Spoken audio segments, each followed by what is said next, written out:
Құрметті профессорлар, әріптестер, құрметті Нобель сыйлығының лауреаты Мухаммад Юнус мырза, біз өте қуаныштымыз бүгін осы біздің қонағымыздың дәрісін тыңдауға. Бәріміз дайынбыз ғой, студенттер?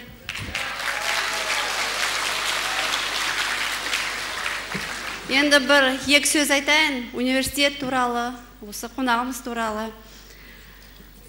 Dear colleagues, students, I am happy to introduce you our distinguished guest, Nobel Prize winner, Muhammad Yunus.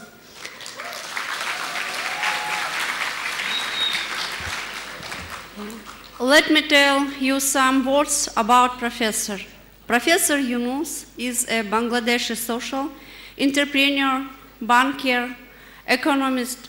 In 2006, Professor was awarded the Nobel Peace Prize for founding the Grameen Bank, giving loans to poor people based in principles of solidarity and trust. Professor Yunus pioneers the concept of microcredit and microfinance. It is a great honor for us to have you, Professor, in our university. By your permission, I would like to tell you about Gumilev Eurasian National University. The university was founded in 1996 by the decree of President of the Republic of Kazakhstan, Nursultan Nazarbayev.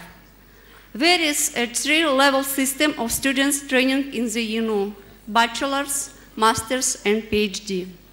Classes are conducted in Russian, Kazakh, English languages. The university consists of 30 departments. Total number of current students is about 50 students. The total number of faculty is about 2,000 people. Research is conducted in 35 scientific labs, leading research on engineering, natural science, humanities, and economics. Қадірлі студенттер, кішкене тыныштық болсыншы, қонақтардан ұят шығар.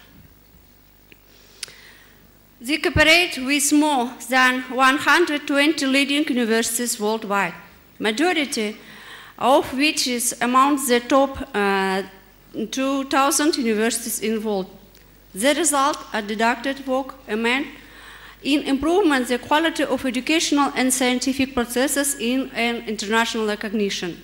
Gumilev Eurasian National University, being the first Kazakhstan's as well as Central Asia University to enter international academic rankings back in 2010, has been showing a quite positive and sustainable dynamics for improvement since then.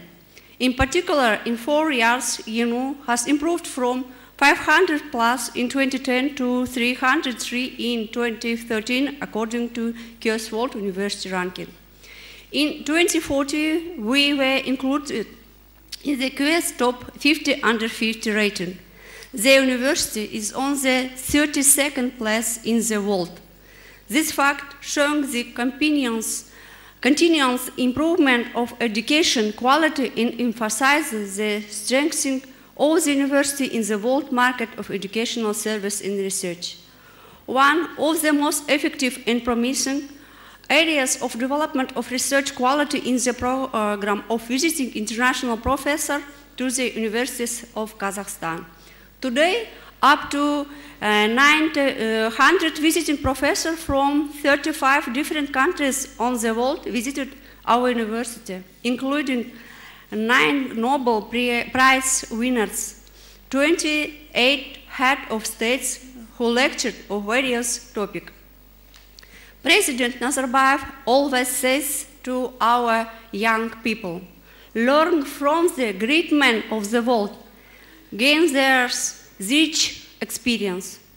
To meet these expectations, we should always be in the scientific search with the ability to use the information properly and constantly improve their level of knowledge.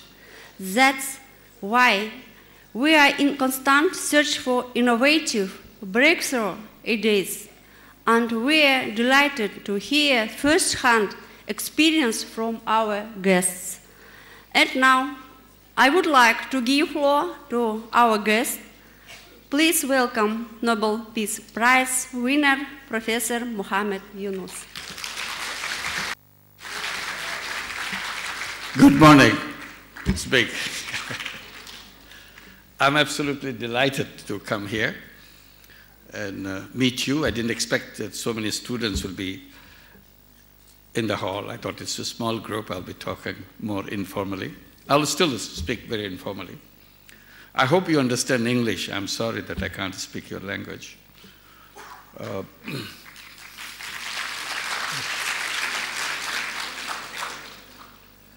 I'm very happy to be back anytime at the university campus because I came out of university campus. I'm just like any other faculty member sitting here. Back in the 70s, I came back from the United States where I was teaching in one of the universities in USA. I taught economics. I came back to Bangladesh because Bangladesh at that time became independent from Pakistan because we were two parts of Pakistan, if you remember. And East Pakistan, the eastern part, we didn't get along with the western part, so we had a big trouble, big confrontation and bloodshed. At the end of 1971, Bangladesh became an independent country, called itself Bangladesh. And I immediately resigned from my job at the university where I was teaching in the USA and came back to Bangladesh because I thought this is a good time for me to be in Bangladesh. As a young teacher, I was full of energy, full of enthusiasm.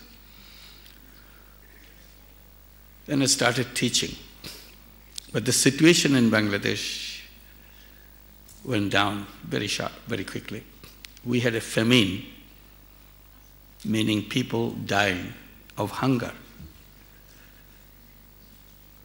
So as an economics teacher, I feel it very embarrassing for me.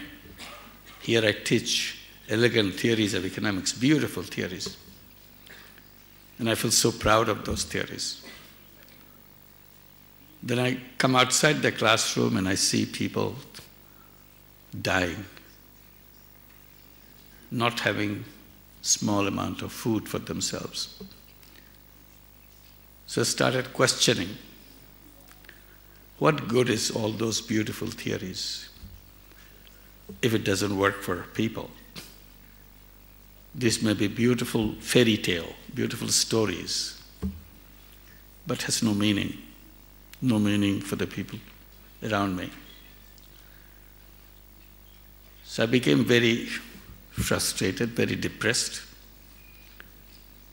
Then I thought, it's no use being frustrated. Forget about your economics. It doesn't help anybody. Why don't I just go outside the campus where people live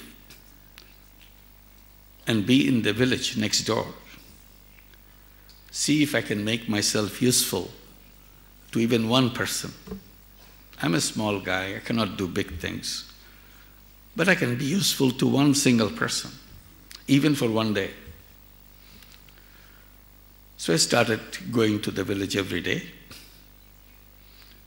and try to see if I can be of some help to anybody. I felt a little better that I'm doing something. While I was doing those little things, I saw how people suffered in that village from the loan sharks.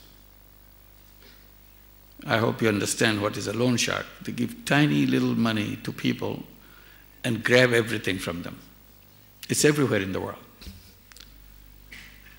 So again, I got very disturbed.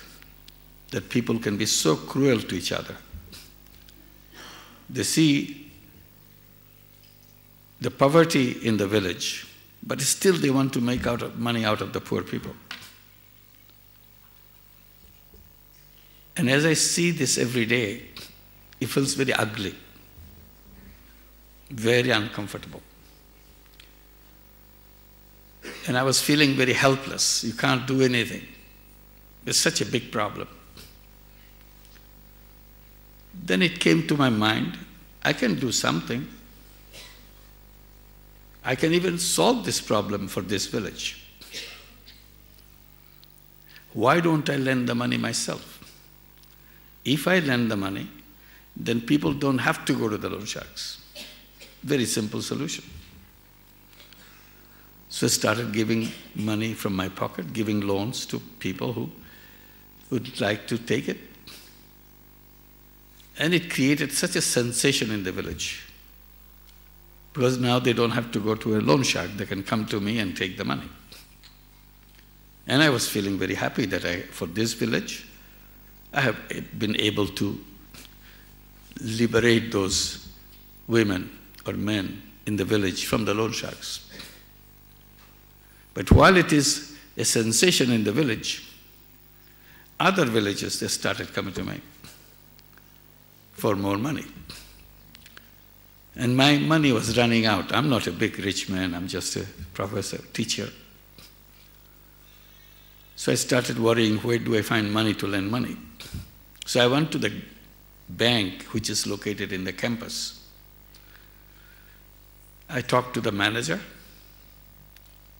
that why doesn't he lend the money to those people?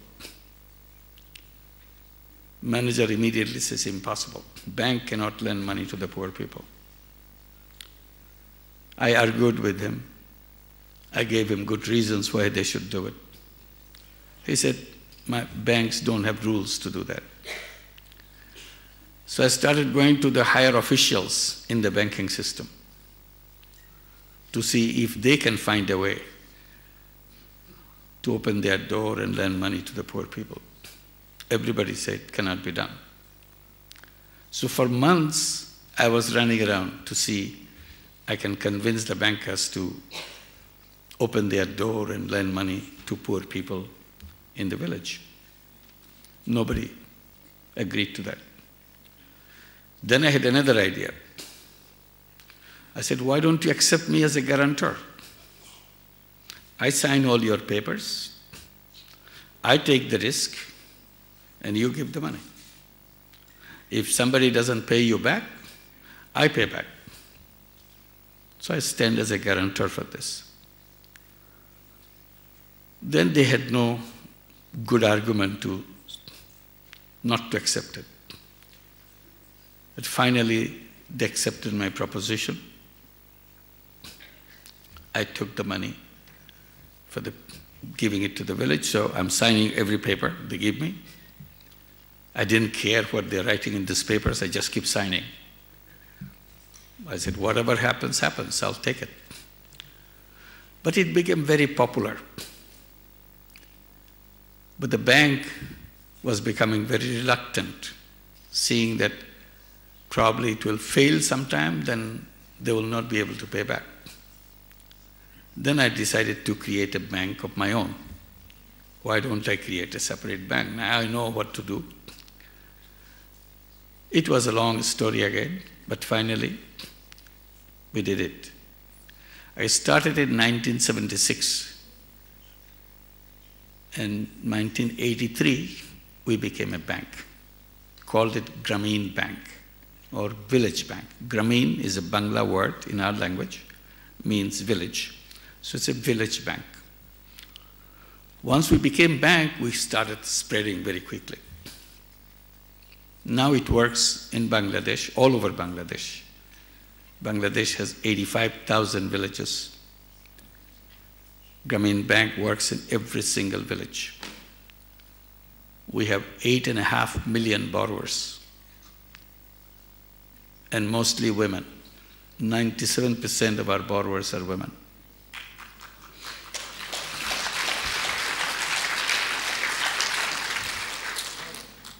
And it was something, nobody could believe that women could take money and do something and pay back.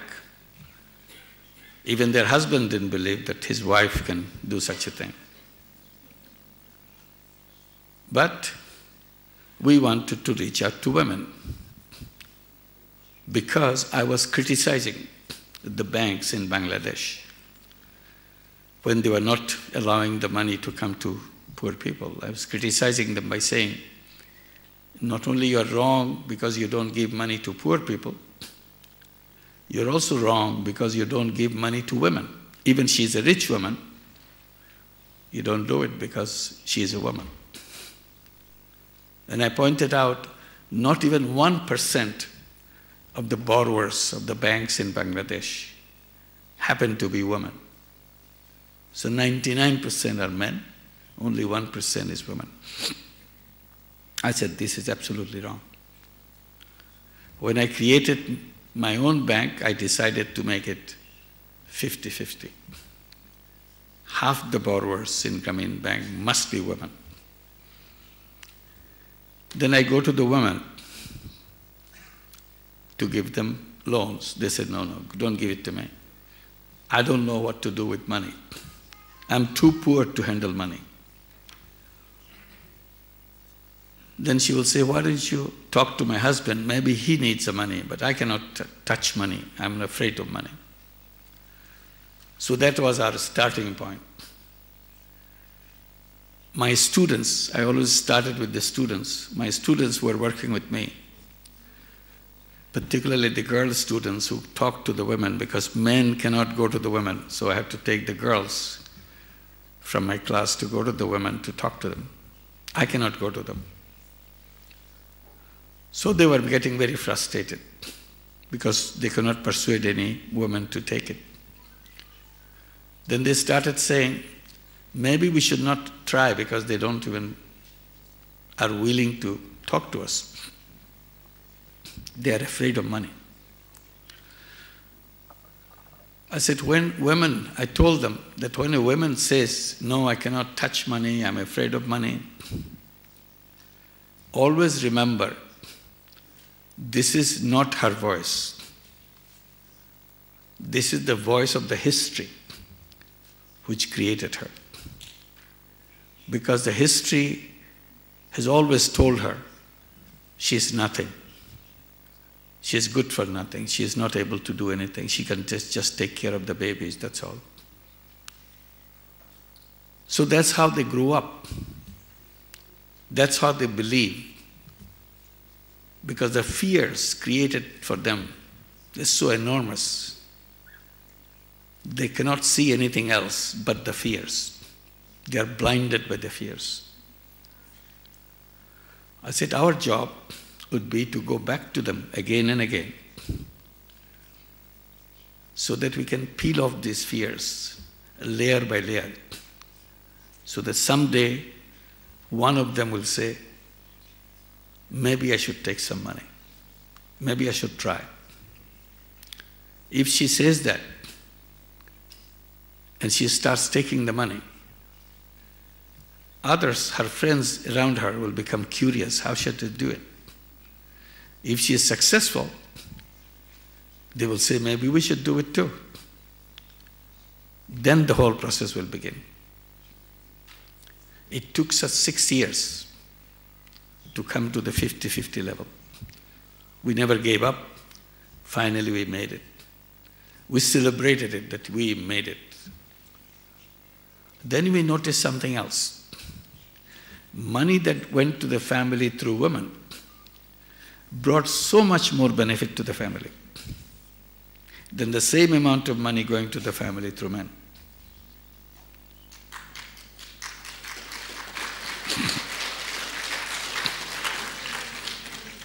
In the beginning, we thought maybe this is just a casual thing. Then as time went by, we saw, no, it is a very regular occurrence. Every time is different. Then we started asking ourselves,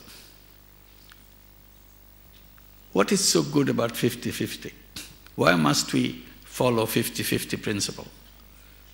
Let's throw away that principle. let's focus on women because that's where it works so much better. So I started focusing on women. And gradually it moved from 50 to 60, 70, 80, 90. And then we stopped at 96, 97. We wanted to keep some men also so that we don't eliminate everybody. Today, 97% women. And we made the bank in a way, they are the owners of the bank. It's not a bank owned by me or owned by somebody else. The borrowers of the bank are the owners of the bank. So it's a very strange bank in a way, because not only it lends money to poor people, it lends money to poor women. And these are the poor women who again owns this bank. This is the largest bank in the country, owned by the poorest women. And it's a very successful bank in a financial terms. Bank makes profit, profit goes back to them because they are the shareholders. They sit in the board because this is their bank. So people look at the bank in a very funny way. They say, why? Poor women from the village running a bank? I said, they run it very well. This is one of the best banks in the country. People ask me, how did you decide? How did you decide the rules, procedures of the bank? Did you have to do a lot of research to do that? Study a lot to find out how to do that? I said, no, we didn't do any research or anything. Whenever we see we need a particular procedure, particular rule, we just look at the conventional banks, other banks, how they do it. Once we learn how they do it, then I just do the opposite. They go to the rich people, I go to poor people. They go to men, I go to women. They go to the city, I go to village. Their biggest branch in the center of the city, big, beautiful building. We start at the remotest village in the country. It is 38 years now that we are running this bank. Even today, there's not a single branch of Grameen Bank in any city in Bangladesh. We work in the village. We never left village for anything else. Conventional banks are owned by rich people, very rich people, particularly rich men. We do the opposite. Our bank is owned by poor people and particularly poor women. So everything we do is the opposite. So it's very easy to bring something out if you do the opposite. See, this is what happened. And I didn't know anything about banking. I never took any course or anything in banking. I was a teacher on something else. And people tell me, what is the best thing that happened, helped you to create Grameen Bank? My ready answer is, the best thing that happened, I never studied banking. So I could create a bank of my own.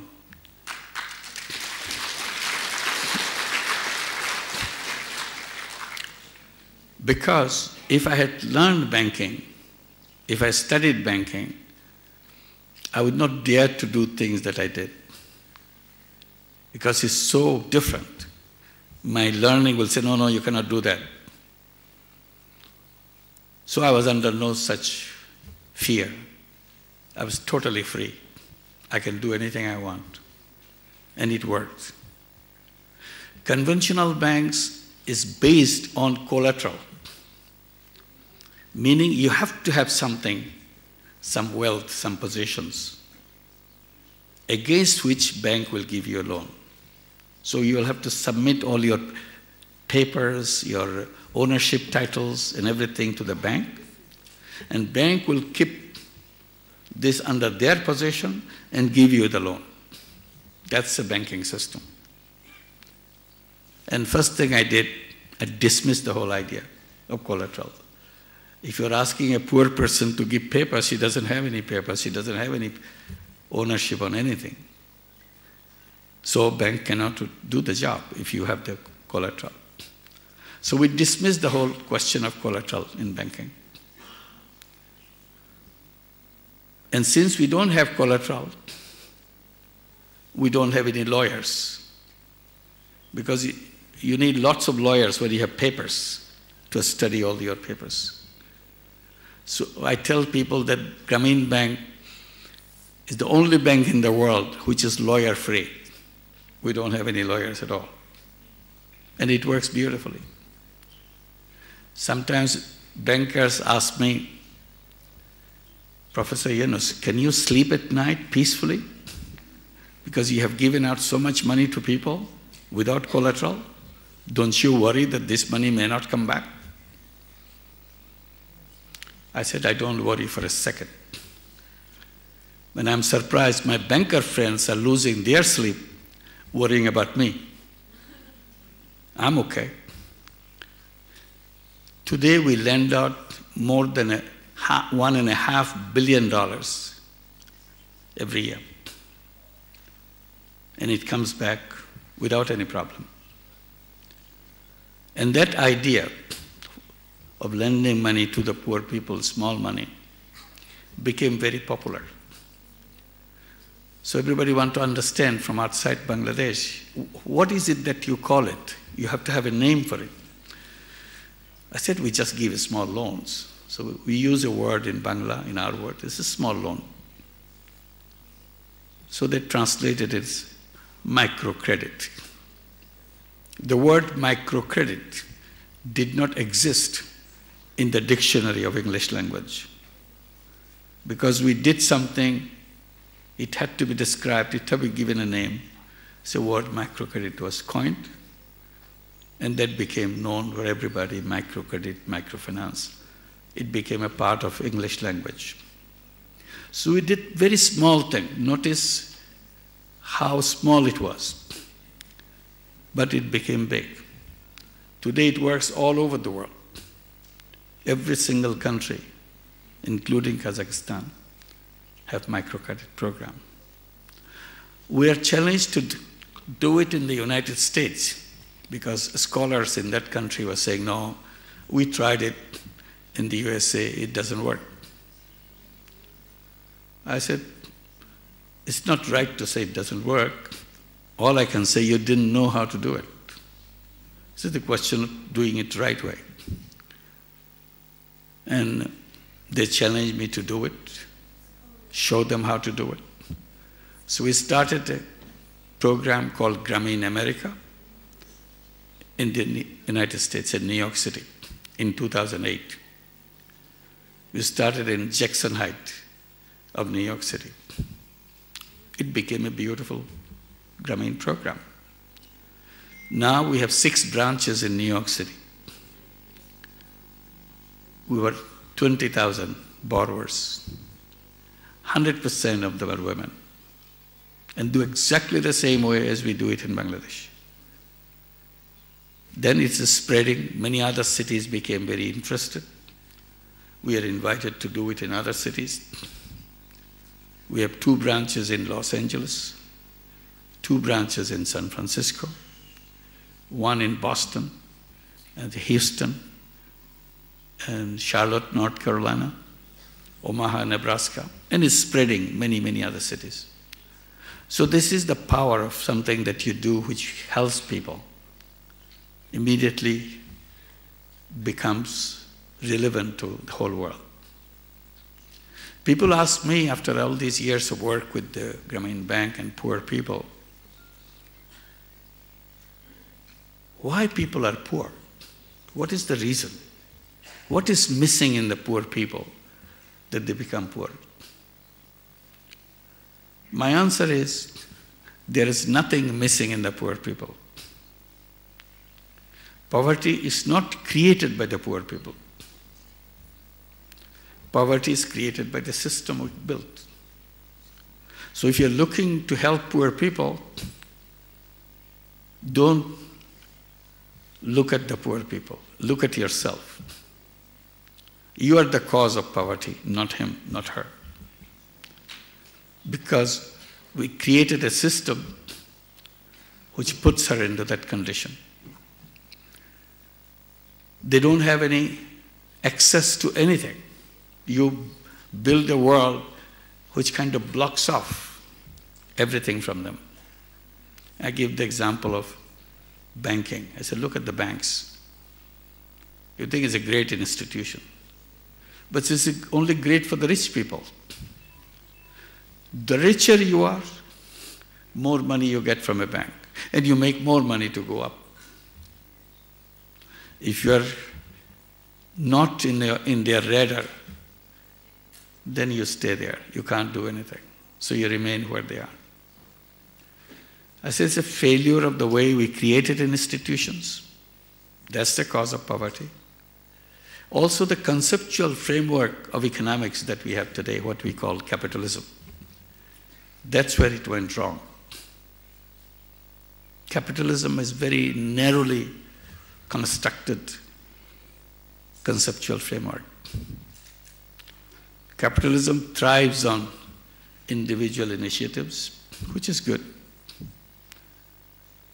But that initiative is limited to only one type of initiative, making money. So we created a system which is totally focused on making money.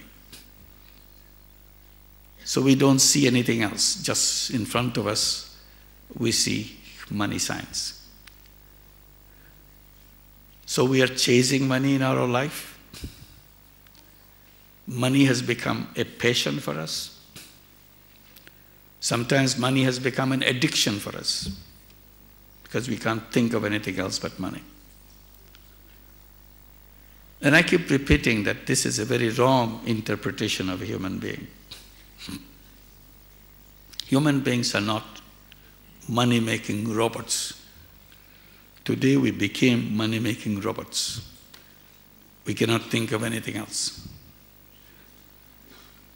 And to emphasize that, I raise the point that human beings are not one-dimensional beings.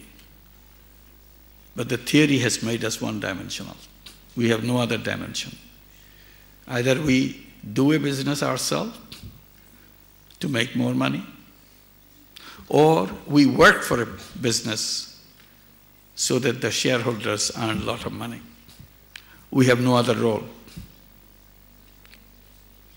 And that's what the problem is. The whole theory is based on self-centeredness or selfishness. I said human beings are selfish. Yes, it's part of us as a human being. But you forget that we are also selfless beings. We are also concerned about others, concerned about the whole world. But that is not allowed in a capitalist system as an individual. You cannot do that. You only focus on making money. So we started doing something along with Grameen Bank. At that time, I didn't realize what I was doing.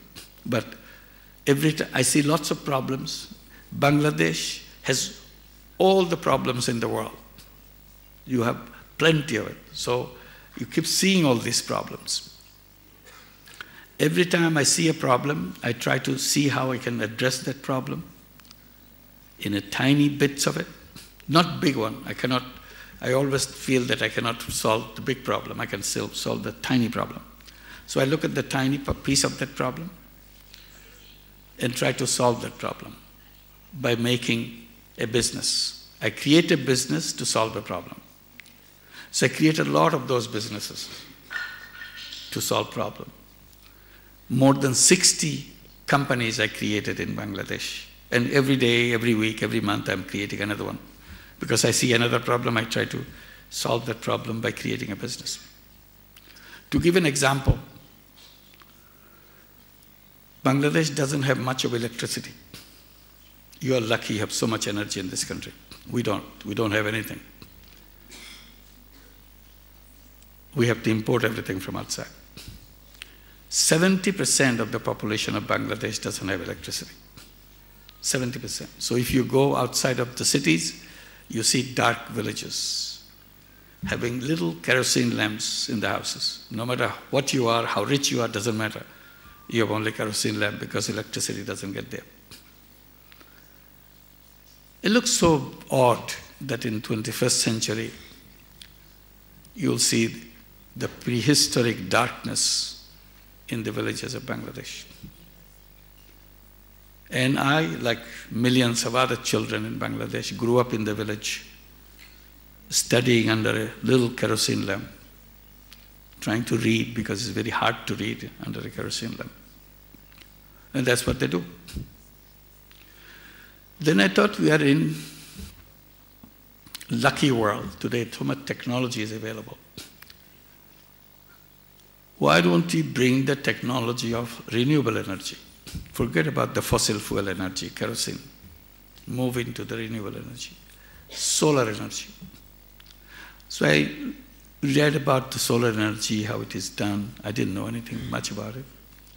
So I came with the idea, why don't we bring solar power in every home? And the expert told me that it doesn't work that way. You have to have a big grid. I said, no, big grid is not my cup of tea. I want to bring it to each village, each house. So I came up with an idea in consultation with experts to make a small solar home system, very small, 30 watt, 40 watt, 50 watt system. And started selling it by creating a company called Grameen Energy. What we do, sell tiny little solar home system for house in the village. It was so difficult to sell 3 or 4 solar home system a month because people didn't believe that, oh, this is going to work. They thought this is a fake thing, unnecessarily wasting money because we are selling them. But we never gave up. We sold 50 solar home system per month, 100 solar home system per month. We are very happy that we are moving. Today, 17 years later, after we created that company, we sell more than 1,000 solar home system per day.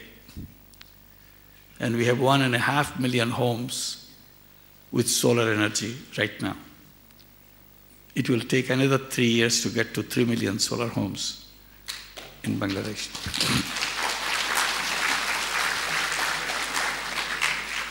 And it is spreading very fast because now cost of kerosene that you use per month is higher than the money you pay for the solar system.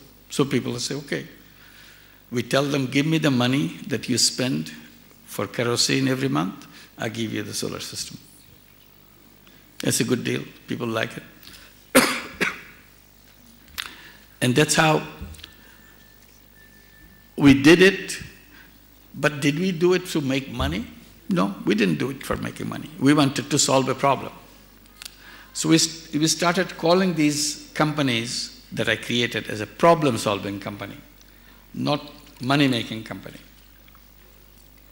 And people wonder, how do you make problem-solving company? Who wants that?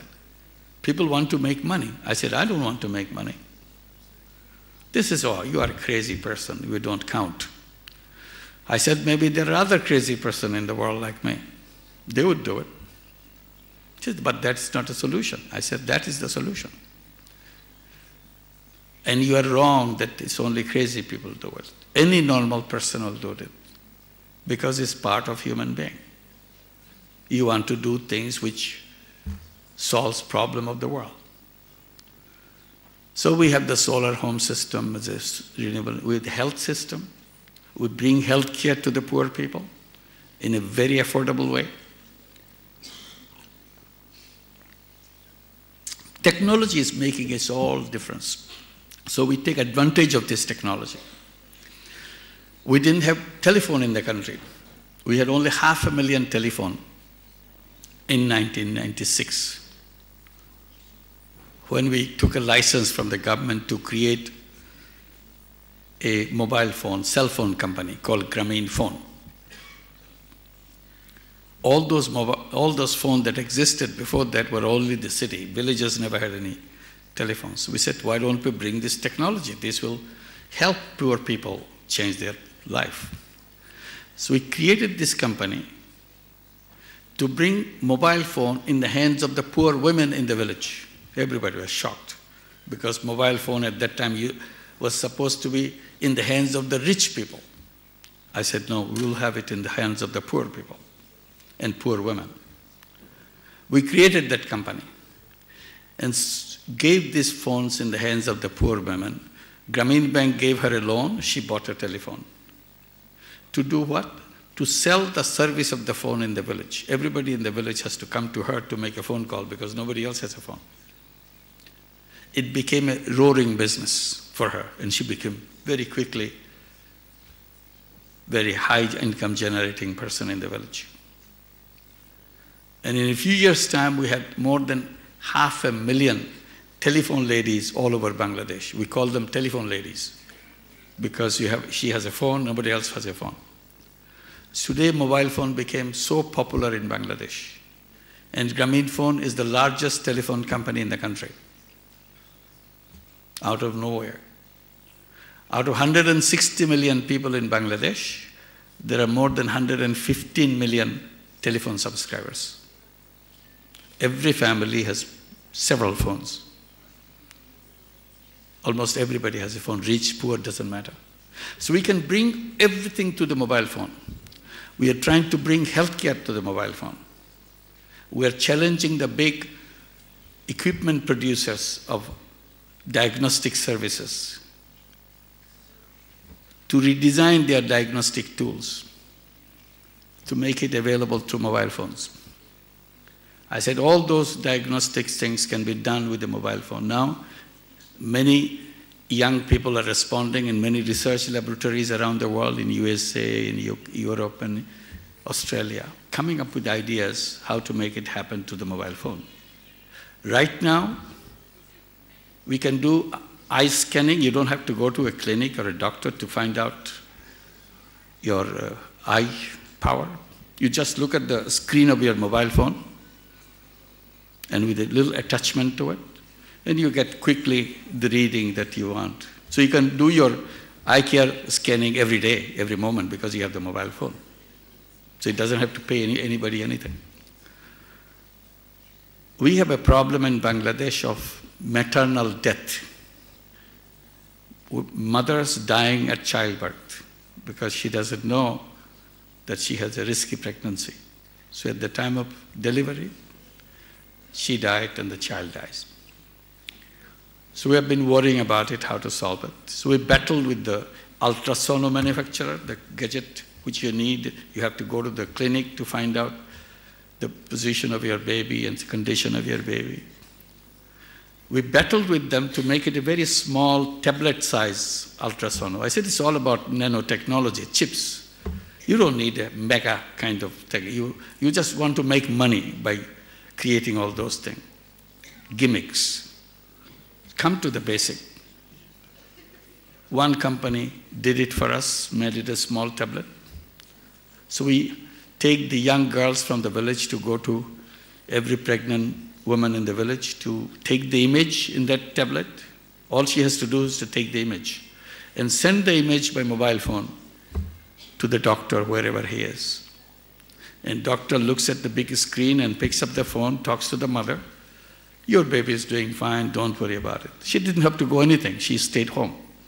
Now doctor is talking to her because image of the baby is on the screen there. So now risky pregnancies are identified very easily.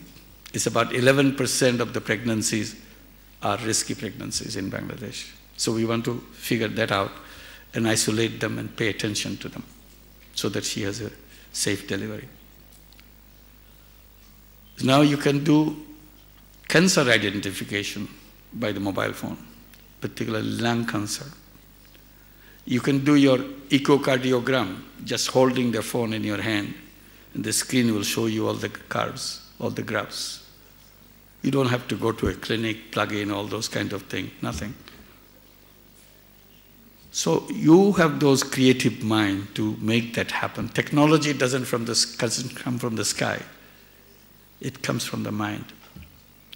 You look at the problem and use the technology to solve the problem. That's what the fun of it, amazing thing. So we are now saying that all diagnostic services must be made into telephones. Or you download the app and you get it done. Nobody has to leave home.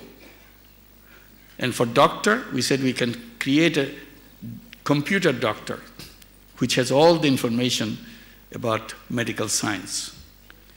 And you pass on all your body information through mobile phone to the doctor computer, and doctor computer gives you the prescription because the computer has all the information to process and say, this is your problem, you take this. And you can get your feedback almost every day. Every morning you wake up, you can look at your screen, what the doctor computer is telling you, that you have to eat a little bit more vegetable or skip this or skip that, because that's what it is. It's possible. It's being done. It's not something for the future. It's already in the process. So we started giving this type of companies a name, call them social business. And we define social business by saying it's a non-dividend company to solve human problems. Owner can take back the investment money, nothing more. And that's your social business. And this is based on your own desire to contribute in the world what you need to do, because you have that power. So from now on, if that is accepted by the academic world, when you read in the classroom about economics, they will tell you there are two kinds of businesses. One is a business to make money, another is business to change the world. So as a young person, you'll be debating with yourself whether you should be going out and start a money-making business to make money, or start a social business to change the world. It's up to you to decide. Nobody's forcing you. Or you can combine both. You can do part of your life or part of your work as a money-making business and part of your life in the social business simultaneously. You don't have to wait for the other. So the idea is becoming more and more attractive to the young people and academic people. Now it's being taught in many schools. HSC in France, the top business school in France, they have a chair on social business. They have classes on social business, courses on social business. And a European business school in Germany, they have an institute of social business. And many other universities around the world now introducing that. Once we have that social business, many of the things that we thought impossible become possible. Europe is now in big trouble of youth unemployment. Young people don't have jobs. They don't know what to do with themselves. I said it's a very shame. It's an extreme shameful thing that the young people cannot use their talent, their creativity, because some invisible system has put a chain around them. They cannot use their talent, they cannot use your creativity, they cannot use their brain to do anything, because systems has put you under a spell. You cannot function. I said, should the system punish human being, or human being should punish the system?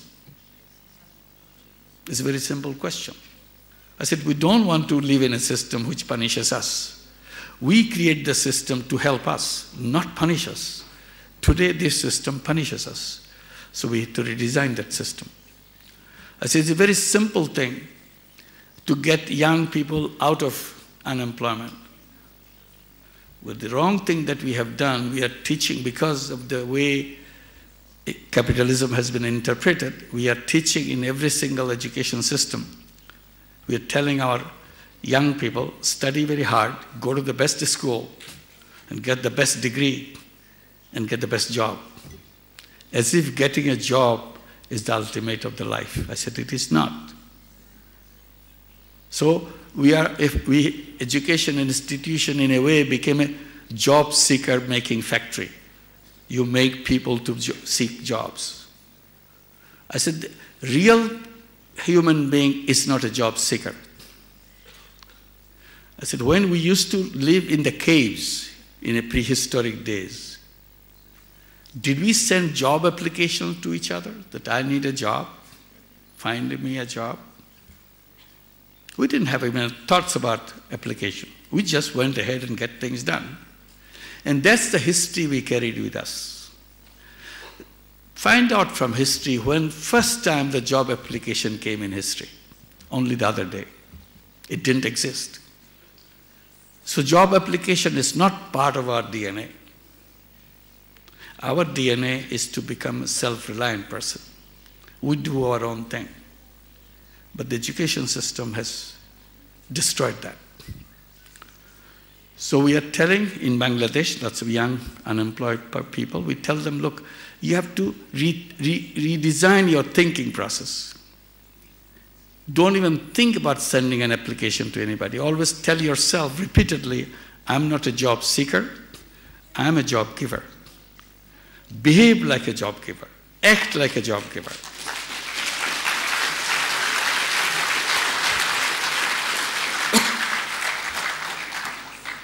There's a lot of difference between a job seeker and a job giver. If you think as a job seeker, you feel small. You are at the mercy of somebody else. If you're a job giver, you stand tall. You look around and tell, I'm not going to hire you, because you're a job giver. So your attitude and your thinking process becomes different.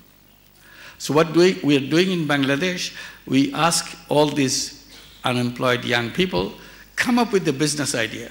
What business you can do to earn your money and at the same time employ other people. So they come up with those ideas. And we look through them, we invite other people to look through them and find out the one immediately applicable. So we fund them, we provide the money. We create a social business fund and invest in these ideas.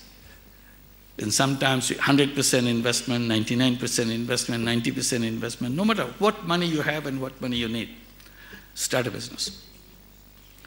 And since social business fund is a social business, all you have to do, as you have become a successful business, return the money that the fund has invested in you. Fund is not interested in any profit because in social business, it's a non-dividend company. You get your money back and that's it. So young people love that I don't have to give anything extra. All I have to do, pay back whatever I got. And now hundreds and hundreds of them are doing that. It's a beginning. We are discussing this in Europe, same way, create social business fund and let people move from unemployment to entrepreneurship. Forget about looking for jobs.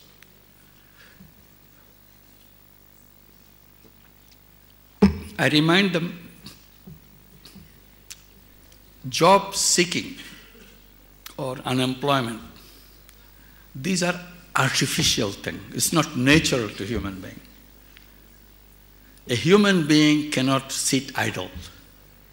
It's a bundle of energy, bundle of creative power, unlimited creative power. Each one of you, as a young person, has so much power in yourself. Just each one, not everybody together. Each one of you. You can change the whole world. But that's what we don't do. We go and work for somebody, little things they give me. So you are a huge entity, but you're using only a small part of yourself working for somebody, some routine work, which you may be interested in, may not be interested. What happens to the rest of you? The rest of the capacity is wasted. And unemployment itself is a great waste. And there is no reason why anybody should be unemployed. So looking at the way restructuring of the thinking process and the process of fitting appropriate institutional backup into it, we see there is no reason why anybody should be poor in the world. Bangladesh has achieved, Bangladesh was one of the poorest countries in the world. It was one of the first countries to achieve the Millennium Development Goal #1, to reduce poverty by half. And we are supposed to reduce poverty by half by 2015. We did it last year, middle of 2013, 2.5 years before the terminal date. So now we say, let's put 2030 as the year when Bangladesh will have zero poverty. Nobody in Bangladesh should be a poor person. And we put a big ad in the newspaper in 2031, January, that if you can find one poor person in Bangladesh, we'll give you $1 million award. And we say nobody will find him, nobody will get that award, because nobody will be a poor person. Because it's a thing that you can achieve. So we can create a world where nobody will be a poor person. In that world, we'll create poverty museums, so that anybody who will be interested to understand what poverty is, they can go to the museum and find out what poverty used to be like. And we can create a world where nobody will be an unemployed person. And in that world, they will not even understand what does unemployment mean. They will be struggling hard. The young people will be struggling. What is this unemployment? They say in the past they used to have unemployment. What is it? Why were the people sitting around? Who forced them to sit around? Because it doesn't make any sense. So that's the kind of world we can create, because we have the capacity to do it, and we'll make it happen. Thank you very much. Thank you, Professor. I now, with a big pleasure and full of the audience, I would like to award Professor Yunusa with the title of Honorary Professor of Gumilev Eurasian National University.